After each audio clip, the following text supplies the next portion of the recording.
présenter la méthode que j'utilise pour éclaircir naturellement mes cheveux. Donc je vais vous expliquer pourquoi je le fais et comment je procède. Je vais essayer d'aller assez vite dans cette vidéo parce que ça ne sert à rien de s'étendre pendant 1000 ans. C'est une méthode qui est assez simple et la seule façon de savoir si ça fonctionne pour vous, de toute façon, c'est de la tester. Donc n'hésitez pas à me dire en commentaire si vous avez déjà testé cette méthode, si vous avez obtenu des résultats et éventuellement d'autres méthodes que vous avez testées pour éclaircir naturellement vos cheveux.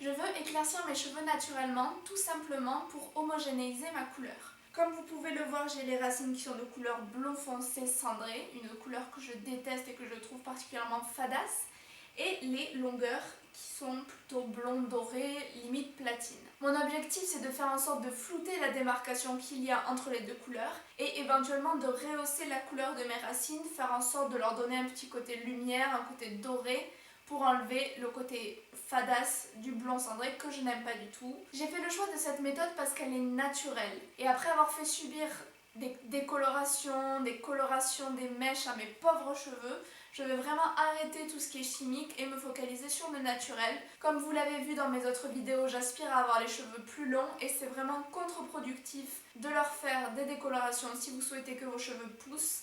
Vos cheveux vont être dans un état catastrophique, donc vraiment, si vous envisagez de faire une décoloration, réfléchissez bien. Et si vos cheveux sont assez clairs, orientez-vous éventuellement sur la méthode que je vais vous présenter. Bien sûr, ça va prendre du temps, ça ne va pas être révolutionnaire dès la première tentative, vous n'allez pas avoir la couleur que vous souhaitez. Mais avec le naturel, il faut être patient et ça finira forcément par payer.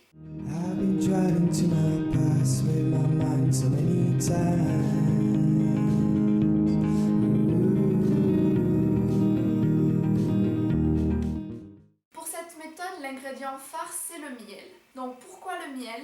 Parce qu'il contient une petite partie de peroxyde qui est un agent décolorant. Il est important pour choisir son miel de tenir en compte de la quantité de peroxyde qu'il contient, bien évidemment. Je m'étais dans un premier temps orientée vers le miel de tilleul. Je ne sais pas pourquoi dans mon esprit ça avait fait une association éclaircissement miel de tilleul. Je m'étais dit ah oui, il me semble bien que c'est un miel qui éclaircit particulièrement les cheveux. Évidemment, c'était le contraire. Apparemment, le miel de tilleul fait partie des miels qui ont le moins de peroxyde.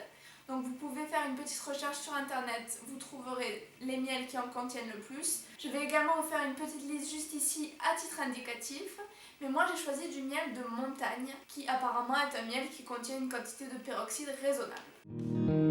All alone, there are things you're just supposed to let behind.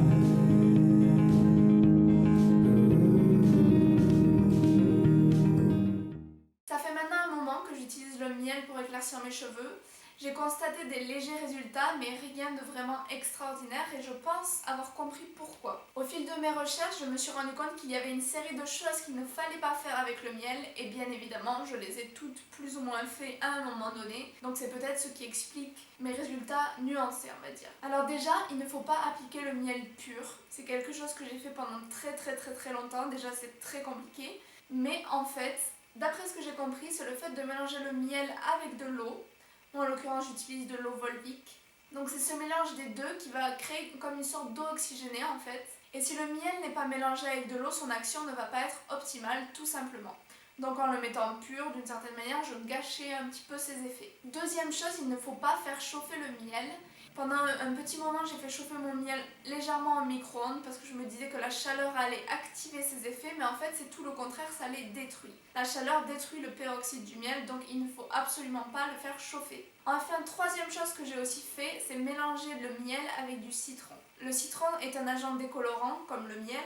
Le fait de mélanger du citron au miel va également détruire le peroxyde qu'il contient, donc encore une fois, mauvaise idée à bannir. Don't you ever tell me what I need to be me. 'Cause all I've ever wanted is having you around and hold you. Ce que je fais, c'est que je mélange une cuillère à soupe de miel avec 5 cuillères à soupe d'eau, donc de la Volvic. Je fais mon petit mélange, je laisse reposer pendant à peu près 1 heure, et puis tout simplement, avec un pinceau comme ça à coloration, donc celui-là c'est un pinceau Franck Provo, je l'applique donc au niveau de mes racines. Vous pouvez faire le choix de l'appliquer par exemple au niveau des longueurs si vous voulez un espèce d'effet tie and dye ombré air. Vous pouvez l'appliquer sur tous vos cheveux si vous souhaitez que votre éclaircissement soit uniforme, ou vous pouvez vous faire des sortes de mèches en fait si vous voulez juste un petit effet soleil à quelques endroits de votre chevelure.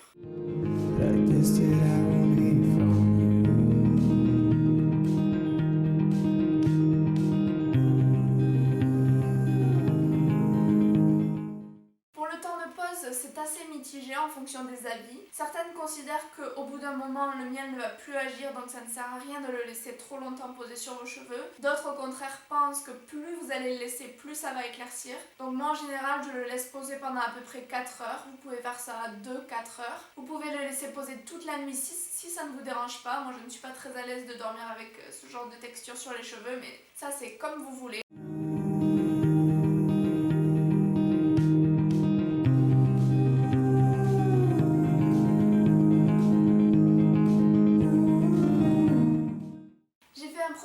Avec cette méthode sur tous mes cheveux, donc j'avais envie un petit peu d'estomper le côté un peu jaunâtre de mes longueurs et de les éclaircir pour qu'elles soient une couleur que je trouve plus jolie. Mais à l'avenir, je vais vraiment me concentrer sur les racines parce que c'est ça que j'ai envie d'éclaircir pour fondre les racines et les longueurs.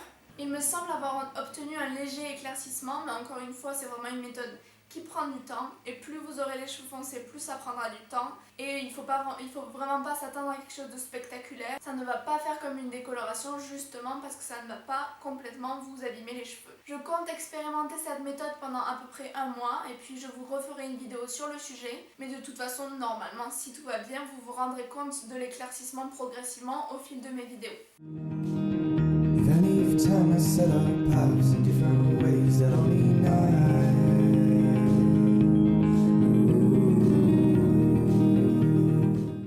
J'aime beaucoup cette méthode parce que déjà je trouve que le miel est facile à rincer. En plus, comme il est mélangé avec de l'eau, c'est beaucoup plus facile que de l'appliquer pur. Et aussi, le miel a des vertus nourrissantes.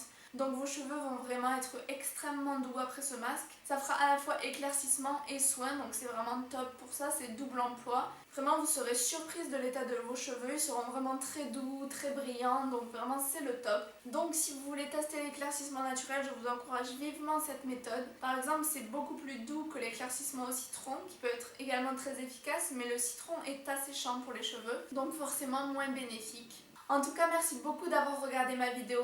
J'espère que vous allez passer une bonne journée. Je vous fais plein de bisous.